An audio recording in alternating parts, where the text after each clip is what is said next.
Olá, pessoal.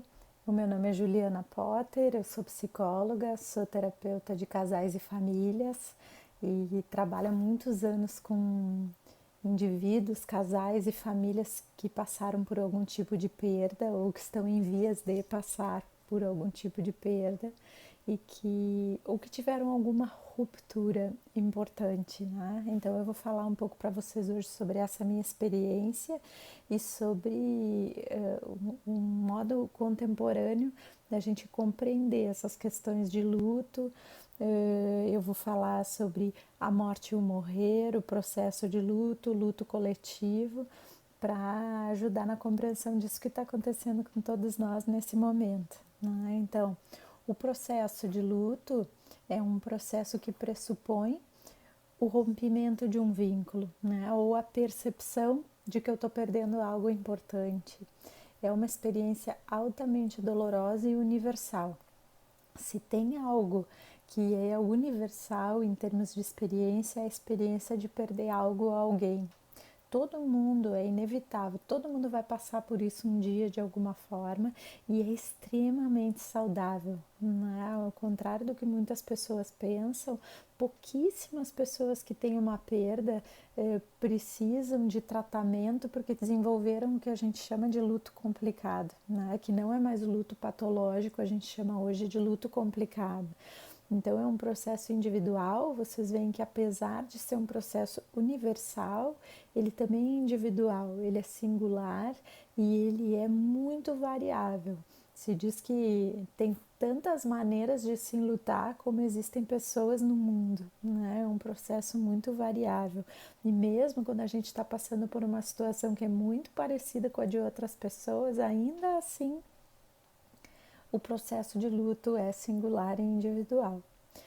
Então, o modelo de processo dual, que é o modelo mais frequente e mais aceito no mundo todo na atualidade para a compreensão do processo de luto, ele fala de uma oscilação entre duas dimensões e que uma hora a gente vai estar muito voltado para a perda ou para as coisas difíceis que estão acontecendo e evitando as questões de restauração, e num outro momento a gente vai estar voltado para a restauração e evitando falar da perda, né? A gente faz um movimento pendular entre essas duas dimensões, visto que não é possível a gente estar feliz e triste ao mesmo tempo, né? A gente sentir as duas coisas ao mesmo tempo.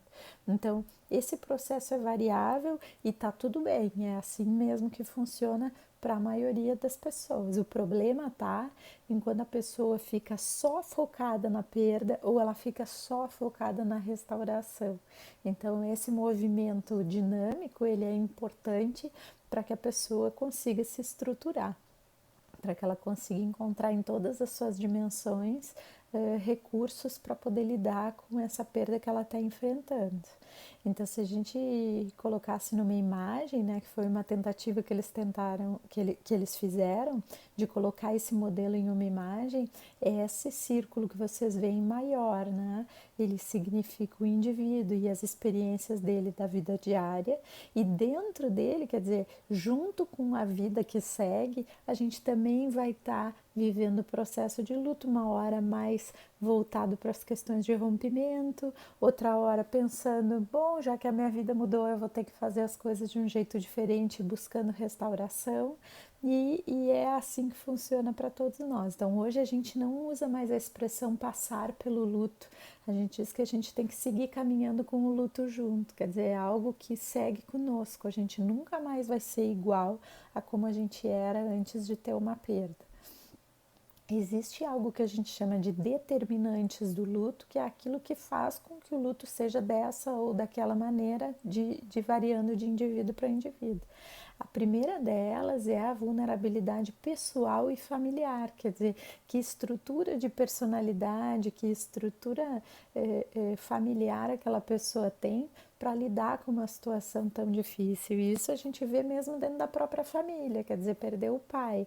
Mas para cada filho, essa perda é diferente, porque a natureza da relação era diferente. Para cada um, aquela pessoa significava um pai. A outra questão é o evento e a circunstância que levou à perda. Então, nessa situação que a gente vive, que é algo coletivo, quer dizer, são muitas pessoas morrendo no mundo todo, o que a gente já pode prever em termos de enlutamento? Que a gente pode ter problemas lá na frente, porque o enlutado não vai se sentir reconhecido na singularidade do seu sofrimento. Quer dizer, são tantas perdas acontecendo num espaço tão curto de tempo que dá uma sensação de que a minha perda não é tão importante, porque é mais um número dentro de uma estatística, né? E a questão do apoio social, que é algo que também está muito difícil nesse momento, porque nós todos estamos em quarentena. Então, muitas pessoas que trabalham na linha de frente nem para suas casas estão voltando e ficando com seus filhos. Então, a gente está com um apoio social muito empobrecido.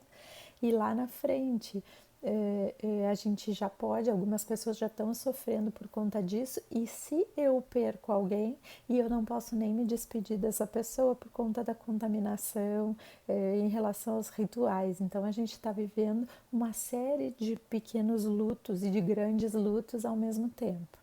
E isso a gente chama de luto antecipatório, quer dizer, nem aconteceu algo ainda e a gente já está sentindo esse desconforto, essa sensação de que as coisas que a gente tinha como segurança, esse senso de segurança, ele não existe mais, né?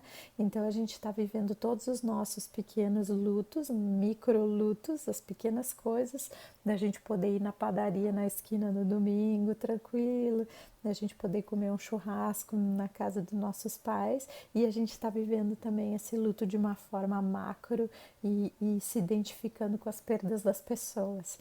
E tem um outro luto que faz parte do luto antecipatório, que é das coisas que a gente imaginou que teria, né? Das projeções, dos sonhos, dos planos que a gente tinha para a semana que vem que não vão acontecer, quanto mais o que a gente tem de expectativa para os próximos meses, né? Então, a primeira vez que se cunhou, que se falou nessa expressão luto antecipatório foi na guerra, quando esse autor Eric Lindemann estudou as esposas dos soldados. Quando eles iam para a guerra, elas já se comportavam como se eles tivessem morrido, quer dizer, como uma forma de se preparar, de arrumar recursos para poder lidar com aquela perda que estava por vir. E nem sempre isso acontecia, mas ainda assim elas viviam um como se, numa expectativa de se preparar. Uma intervenção nesse momento, ela é muito bem-vinda, uma intervenção adequada, uma intervenção de validação, porque muitas vezes a gente trata o enlutado antecipatório como, nem vai ser tudo isso, isso não vai acontecer, não vai acontecer com a tua família, mas todos nós estamos passando por essa sensação nesse momento que precisa e deve ser validada. A gente precisa dar valor para isso. Essa é uma forma, né, da gente poder prevenir um luto complicado. Se tem uma coisa que se concorda no mundo todo que pode ajudar a prevenir um luto complicado, é a validação, né? É a pessoa sentir que o seu sofrimento é reconhecido pelas outras pessoas, né? Bom, em relação ao luto coletivo, o que a gente pode perceber? Assim, o mundo mudou. Assim como depois do 11 de setembro, a nossa experiência de estar num aeroporto nunca mais foi a mesma, quer dizer, todos os critérios de segurança, as investigações, tudo mudou. Daqui para frente, muitas coisas também vão mudar e a gente não sabe exatamente o que. A gente já sofre por essa mudança, por essa quebra do nosso mundo presumido, né? Embora seja temporário, a gente sabe que algumas coisas nunca mais vão ser iguais, né? Então a gente está com medo do nosso futuro financeiro, a gente está com medo dessa perda de conexão com as pessoas. Quer dizer, quanto tempo eu vou ficar sem ver as pessoas que eu amo pessoalmente, sem poder encontrar os meus amigos, sem poder fazer uma festa de aniversário? Então, isso é um cuidado que a gente tem que ter também em relação ao luto coletivo, né? Como eu falei antes, embora seja coletivo, cada um está sofrendo pelas suas coisas. Então tá tudo bem a gente também ter os nossos lutos pessoais, não só o coletivo. Da viagem que eu ia fazer e que não aconteceu, da minha liberdade, mesmo que isso em alguns momentos possa parecer bobo diante do sofrimento de outras pessoas. cada um sofre, cada um sabe onde aperta o seu calo, não é? Cada um sabe onde dói, né? Então eu tenho visto muitas gestantes mudando completamente o seu plano de parto, né? A questão da festa de formatura, a gente está num período onde vão começar casamentos, né? Daqui a pouco vem o mês de maio, já muitas festas canceladas, então não tem problema por eu também me lutar por algo que pode parecer fútil diante do todo. Reconhecer e validar isso é algo muito importante, né? E também em relação ao luto coletivo, vocês vejam que mesmo quando não existe um vínculo direto com alguém que morreu ou que se foi, a gente se identifica com a dor do outro porque nós somos humanos, né? Eu acho que esse momento de luto coletivo, ele é uma oportunidade sem precedentes para que a gente também exercite mais a nossa empatia. E a maioria das pessoas vai sair mais empático e mais compassivo dessa experiência, né?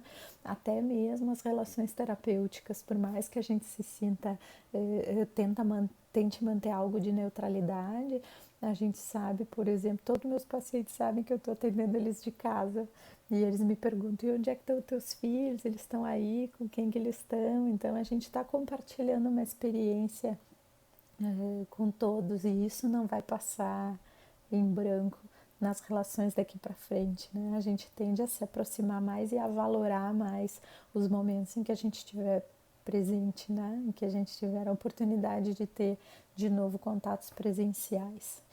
E o que que ajuda, né? Então a gente reconhecer, validar, se mostrar disponível para o outro, escutar, apesar da gente não estar podendo se tocar, mas a gente poder escutar com muito afeto, estar junto, perguntar, tentar entender qual é o luto do outro. Quer dizer, se a gente for perguntar para uma criança, por exemplo, ela vai dizer, não, eu não tenho medo do coronavírus, eu tenho medo que eu não vou ir bem no meu colégio, ou que eu não vou conseguir passar de ano se eu continuar tanto tempo em casa.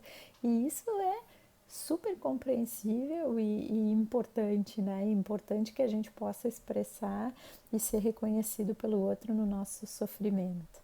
E a outra questão é a autovalidação, quer dizer que eu também, como profissional ou como agente de saúde, que eu também possa reconhecer onde é que dói em mim, né? Qual é o meu luto nesse processo todo. Quer dizer, todos nós vamos sair diferentes dessa experiência, mas o que que para mim é importante?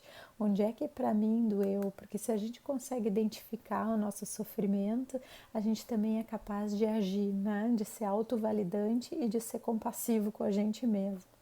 E por último, pessoal, e não menos importante, essa expressão eu aprendi num grupo, num blog de mães enlutadas, onde elas dizem que o luto é como um punhado de glitter, né? Que se a gente encher a mão de glitter e jogar para cima, a gente pode passar a vida limpando, sempre vai ter um ponto luminoso, né? A gente sempre vai enxergar aquilo, a gente sempre vai lembrar daquele momento, trazendo essa ideia de que a gente nunca pode esquecer e de que talvez a gente nunca mais vai ser igual, né? A gente vai trazer uma experiência completamente nova para nossas vidas depois que a gente passar por tudo isso. E essa é a mensagem que eu queria deixar para vocês. Eu estou super emocionada mesmo de estar participando desse programa. Eu desejo tudo de bom, muita saúde, que vocês se cuidem, que vocês se permitam ser cuidados e que vocês tenham a oportunidade de viver todos os lutos que aparecerem e que as feridas possam ser tratadas, tá bem? E se vocês precisarem, podem contar comigo. Muito obrigada.